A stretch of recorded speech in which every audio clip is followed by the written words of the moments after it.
Hey y'all, grown black folks talk. I have arisen from the work that I am doing. I've raised my head to look around because of one particularly distressing and dangerous issue because I looked at the numbers and what was said and I'm like, no, somebody's got to talk about DJ Envy, Cesar Pina, and how it is that we are acculturated to give 1/6 of black adults too many chances. 1/6 of black adults, specifically 1/3 of black men, convicted felons. And this is not to say that every one of those between 4.4 and 5 million men is not on the process of redemption and really changing their life. But there's a difference between you being redeemed and you getting a second chance. And because we're very sloppy in how we understand what my father calls churchianity, we as black women facilitate this culture as much as the men do. So I have to discuss it because that's actually really dangerous and it explains a lot of the things that were going on. Now, I need to say, of course, that everything that's going on with DJ Envy and Cesar Pina is alleged. Allegedly, they were out here running a real estate scam. Allegedly. DJ Envy is saying he had nothing to do with it. Cesar Pina has been caught up and is actually about to be charged with this, but no one has officially done anything. It's like, you have to be careful to talk about Donald Trump. I know we're frustrated with him, but even though he has 91 allegations, they're just allegations. So we have to be a little bit precise. Otherwise, we forward the imprecision that keeps us mentally in trouble because this is why I'm making this video. In the conversations that I have heard around this issue, I've listened to My View, My Opinion channel and also Tony Gaskins, and both of them are in My View, My Opinion is in Positive Black Women, and Tony Gaskins is in Positive Black Men in the link to this description because they come at things with a thoughtful Christian view, but it is also very real. But here's something that both of them have mentioned in their coverage of the issue, and it struck me.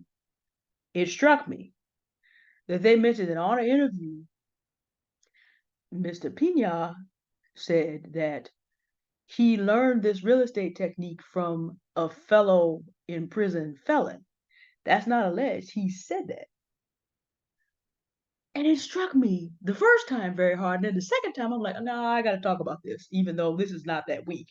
I'm busy doing what I do, which is getting this book launch ready for y'all. But I'm like, no, because to me, if a felon is telling me I learned it from another felon, then to me, that's an automatic no.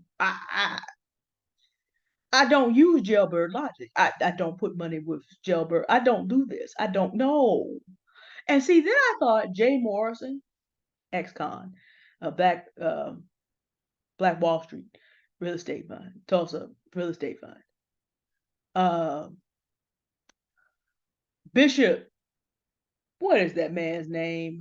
Who got robbed at his church with the $100,000 worth of bling bling on a single day? I can't think of his last name right now, but the bishop, ex-con. And all of these men, but never talk about as much as legend. We're talking about people that were either heavy drug dealers who already were convicted or in some form of scamming, some kind of fraud. So the charges against DJ Envy, well, against Cesar Pina, in which DJ Envy is a person of interest, is fraud, scamming, allegedly.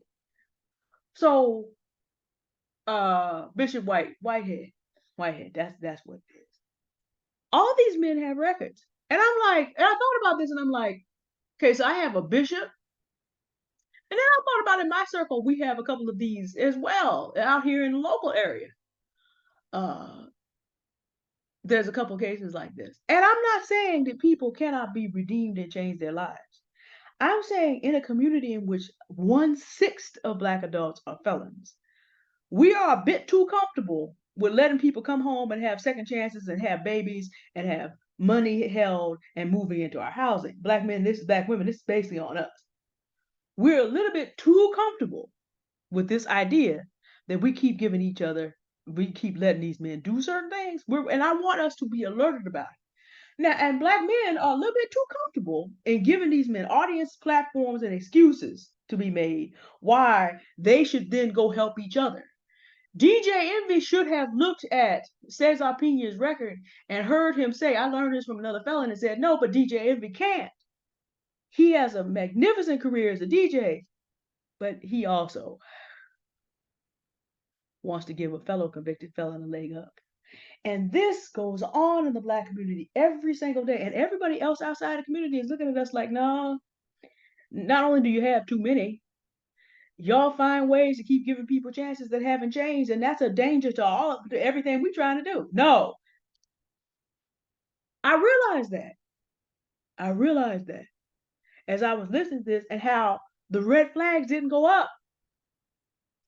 Bishop Whitehead acts like a dangerous man with some punk tendencies, putting his hand on that woman in his church. He like 6 foot forever and a half, putting his hand on this woman's neck. He acts like the type of man live who would contribute to the black femicide stats. Jay Morrison, if you really watch his behavior and what he values, like I'm rich and rich with swaggy swag. That's high school at best. But it also sounds like some folks on the yard. And I told y'all not that long ago that people are advertising a product called a Ripstick based on what fellow black men have to do to get respect behind bars. And they have people on the jailhouse yard doing exercise with this thing. And because you can only have so many kinds of equipment. And so this is the kind of equipment that you can send to somebody so they can bulk up and impress other men. It's gotten so bad that YouTube is advertising to black people like that because 1/6 of black adults, and we do not want to talk about how, see, neither God nor the 13th Amendment understands this whole idea of the easy second chance. I'll deal with the 13th Amendment first. The 13th Amendment, and actually, let me back up through the law here. The 13th Amendment says, in essence, that slavery is abolished unless felony imprisonment. 1/6 of black adults are back at the status, have lost their citizenship status federally. Meaning, if you're a black man, you have the status of a slave. That's what that is, and that's why it's okay to work black men for the cost of 90 cents to $4 a day, and then have other people making dividends on them. You've essentially gone back to the plantation state. And see, I wish black men would spend less time talking about what they can't stand about black women and talk about how to keep their brothers, their sons, and their grandsons and their nephews out of that situation. I wish that they would, and I know there are some that are. I just wish that was a more vocal conversation. That would be helpful. Son, if you do not know how to get through school, get into a trade, you're going back into slavery. Not 10 years from now, not in some future dysfunctional collapse of the United States of America. No, you will be tried as an adult as young as 12 in some states for certain crimes. I wish that conversation was more forward. Let me back up a little bit further. Yes, we know that President Joseph Robinette Biden, when he was Senator Joseph Robinette Biden, did a crime bill that was unfair. A white man doing crime with powder cocaine got one penalty. A black man with crack got another. We know that. I had to make an awkward cut there, but my non-felon father needed something. It is what it is. And like I said, because I stand on that foundation, maybe I see this a little bit differently.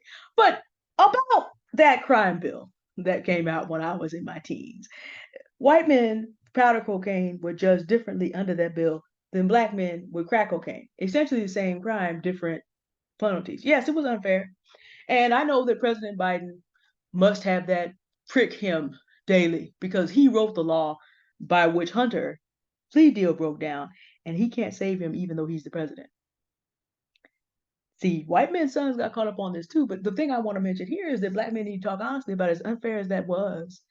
Uh, when you talk about, okay, black men are being judged differently for the same crime, you're also conceding that those black men are committing those crimes.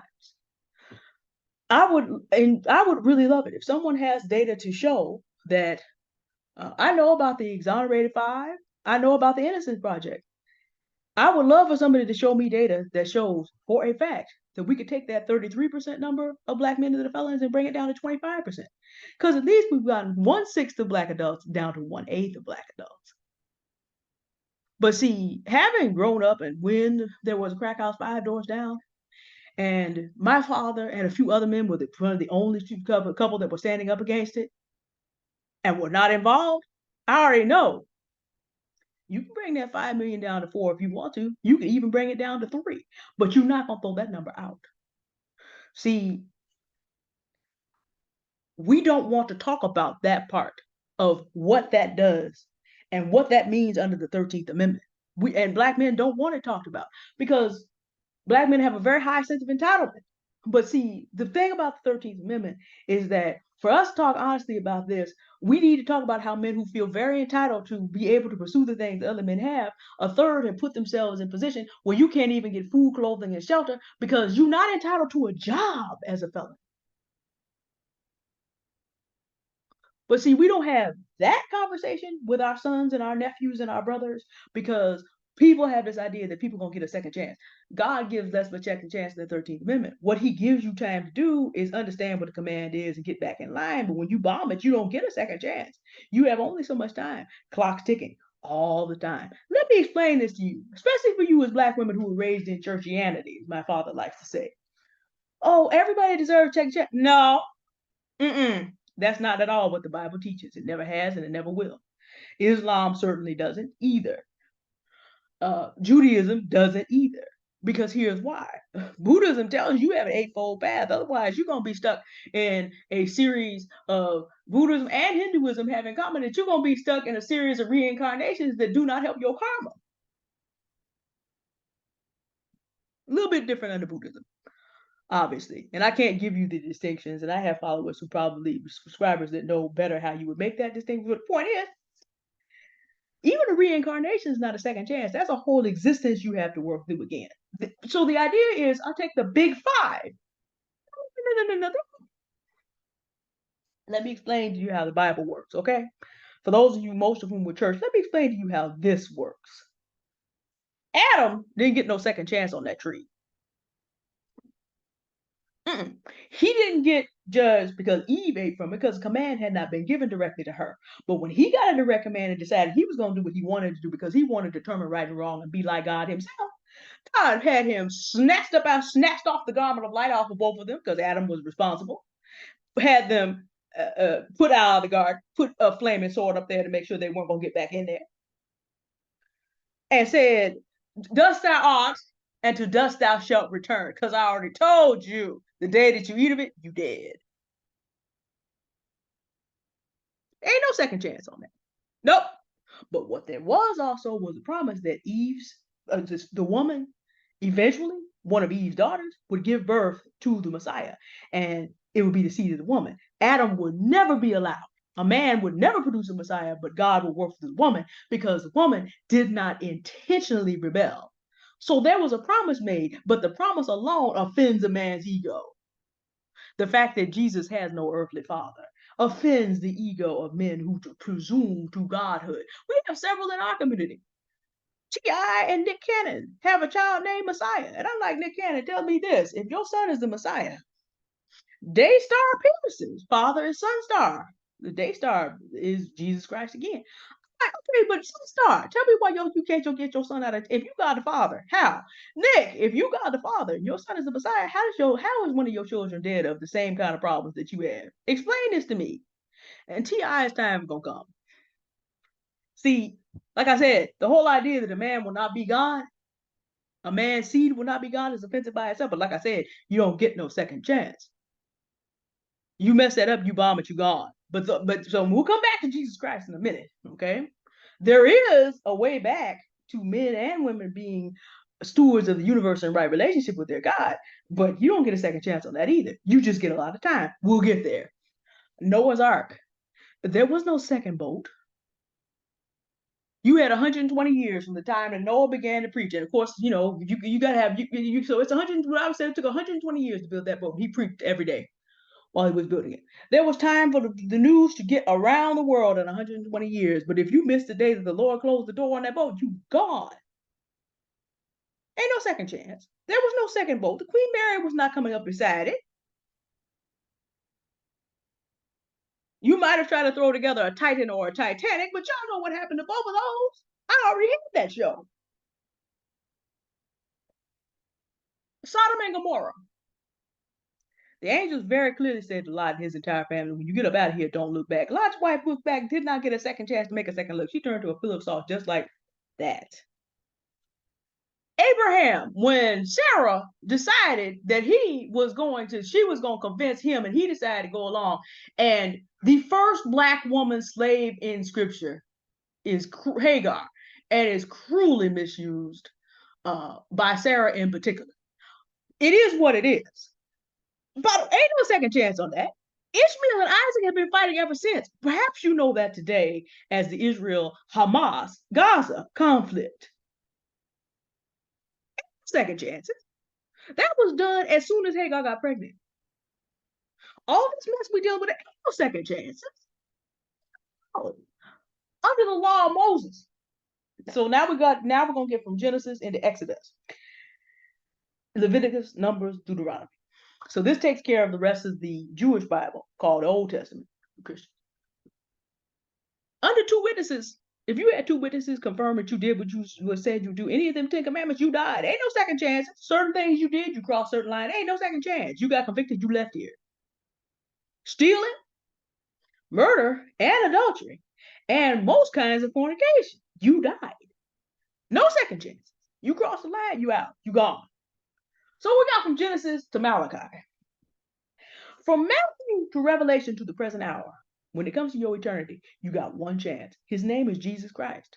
Now, your rejection of him does not mean that you do not get to enjoy common grace and attribute that common grace to whoever you wish. You have a right to worship whoever you want. As the Bible says, there's God's many and Lord's many. And I know it is deeply offensive when Christians say this, but the testimony of the Bible is very clear. If you let yourself get out into eternity and you don't get it straight with Jesus Christ, you ain't got no chances. You go through the second death. You die once. After that, the judgment. You die twice. That's it. Interestingly, I learned this from Confidence with Love.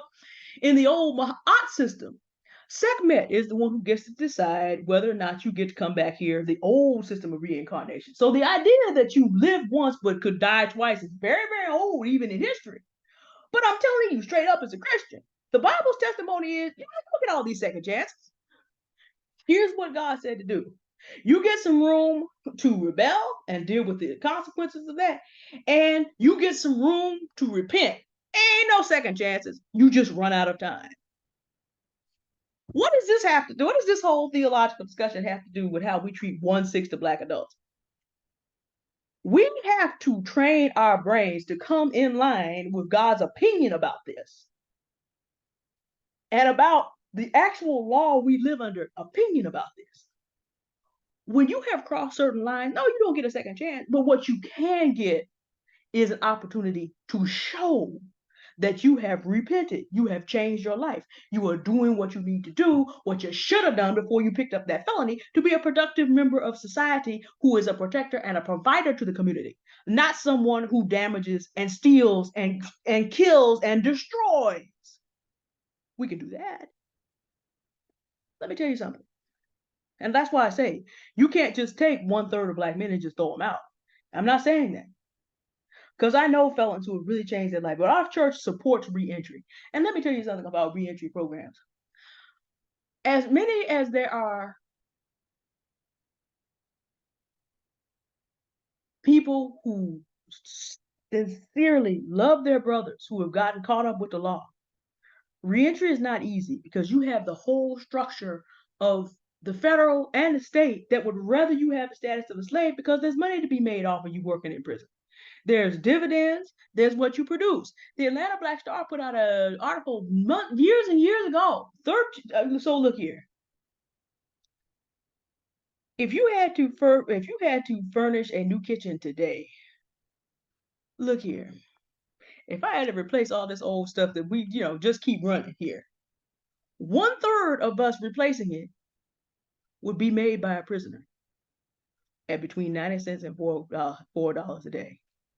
This is also one of the reasons why I'm glad that my family taught me we put duct tape on stuff and keep going, because we're not trying to support that. We're not trying to support that, but it is what it is.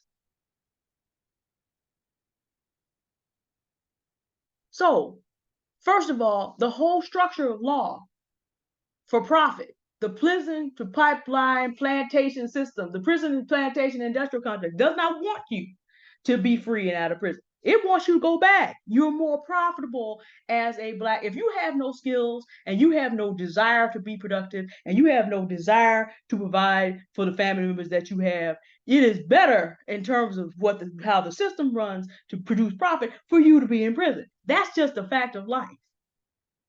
It ain't what I want to see for you as a black woman. It is what it is. So you have that. You also have the fact that a whole lot of people don't believe you can be recovered. And one of the reasons that it's very difficult is because now we're having conversations about people being bonded out who are on domestic violence allegations and going back to beat up and kill the women who turned them in. Confidence would love the video today about why she's going to center black women and black girls and your approval is not needed.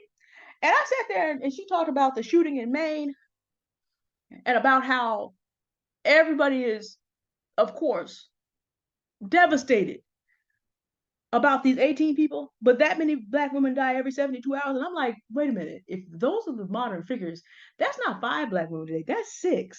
Because 3 days divided by 18, that's 6 times a day. That's not counting all the SA, all the DV. So now you have a conversation where even black women are like, no, we really don't want them to come out because that's a danger to us. And are now saying that aloud a lot. The whole idea about non-cash bail has now become a discussion about we can't have these, this is not good for us because these men run back to do the same things they were doing before they left. This is exceptionally dangerous, by the way. The fact that this dynamic has to exist is exceptionally dangerous for the future of black men. Not necessarily black women, black men. Because it is becoming more profitable to everyone to close off avenues for black men who are felons to recover.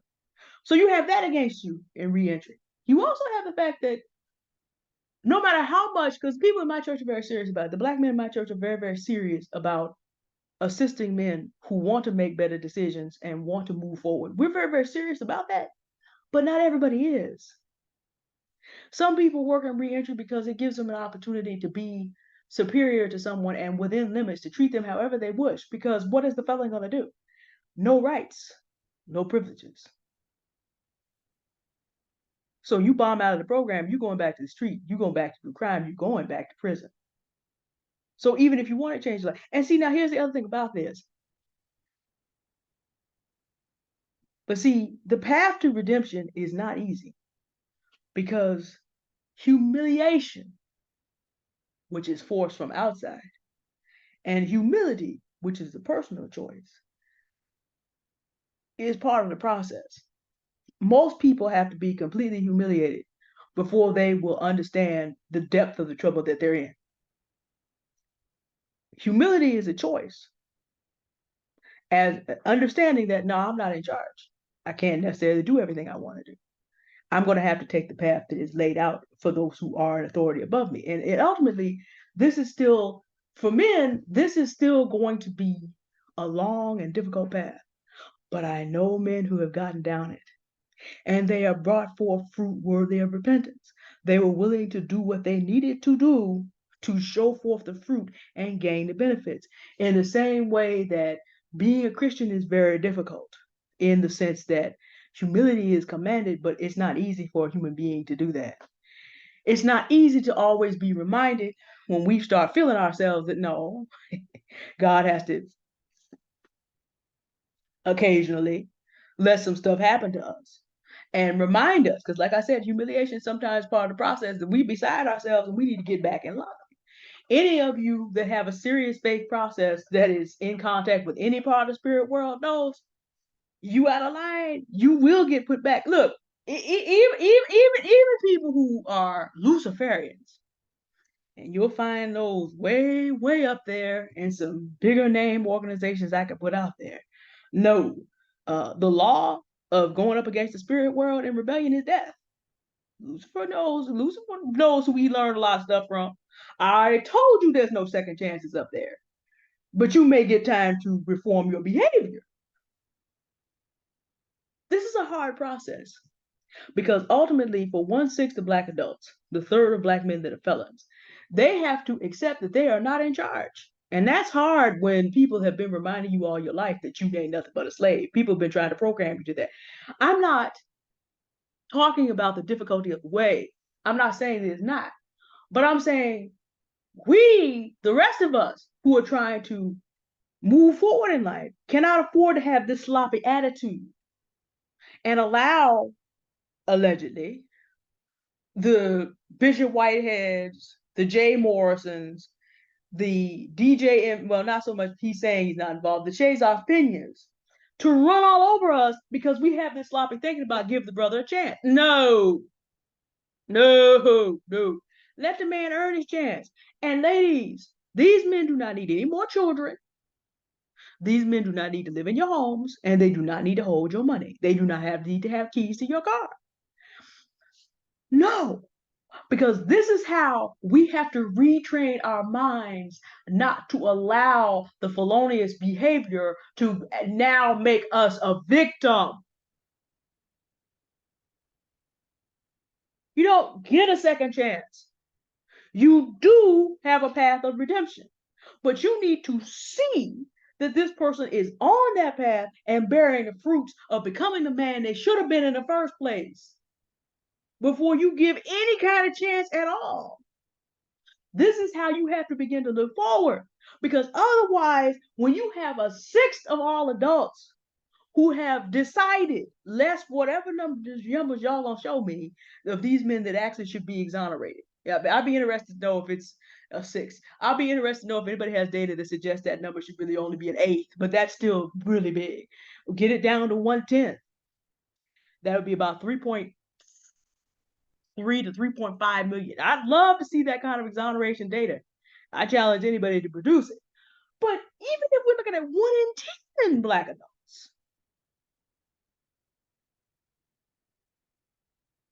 we have 1 in 10 Black adults who decided long before we came into whatever picture that there was that it was okay for them to get by and to justify their entitlement by stealing, killing, and destroying. We cannot give second chances to those mindsets. Do you understand that there is no safety net? If a sixth of adults cannot be gainfully employed and have no civil rights, that automatically puts the other 5, 6 at a disadvantage because now we got to carry them. And again, nobody got up in the morning. Well, correction. Because of racism, we do know there are occasionally cases. One of the exonerated 5 of Central Park 5 just went to the police station to check on his friend and got caught up. It does happen occasionally. Let me correct myself. But most of the people did not stumble into selling drugs by accident. Most people did not stumble into picking up a gun and loading it and shooting somebody. That's not how that works. Most people did not wake up in the morning and stumble into doing a theft. No. These were choices, and all choices have consequences.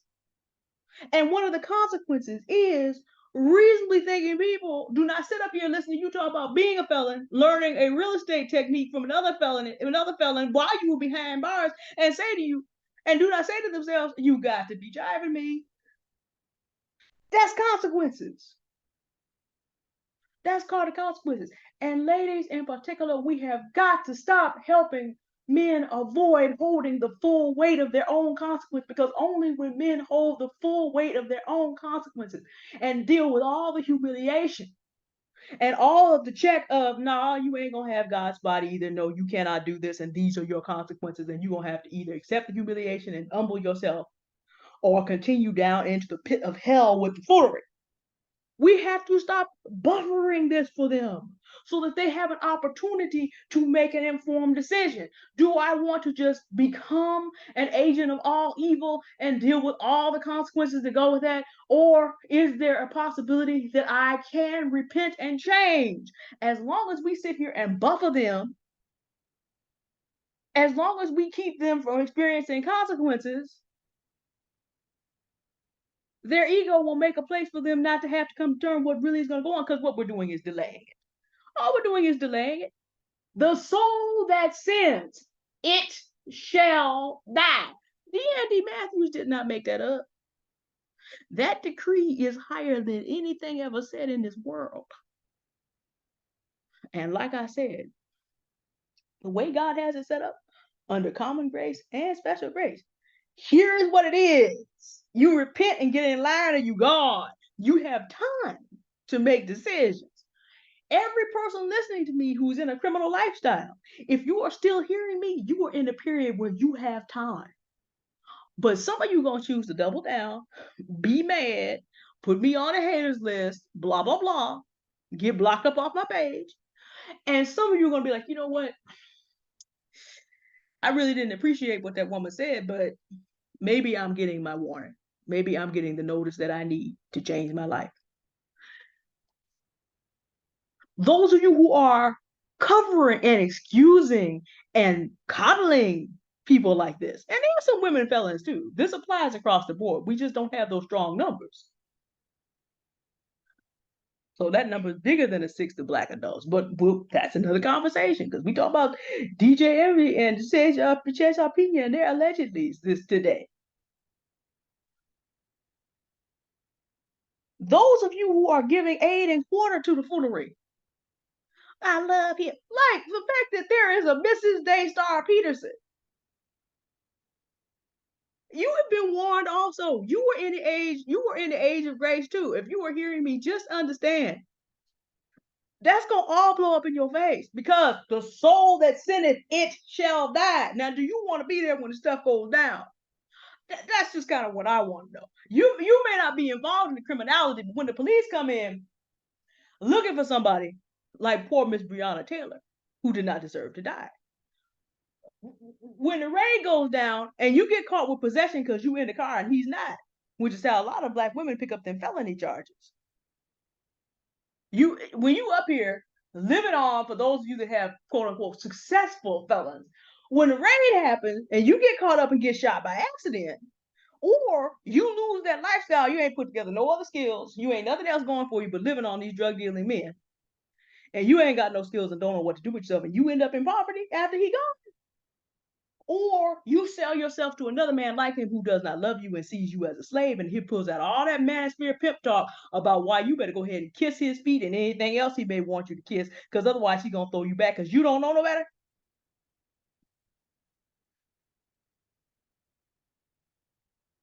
That's not love, y'all. That's coddling, that's enabling. That's selling yourself back into volunteer slavery. You have been warned. You have been warned.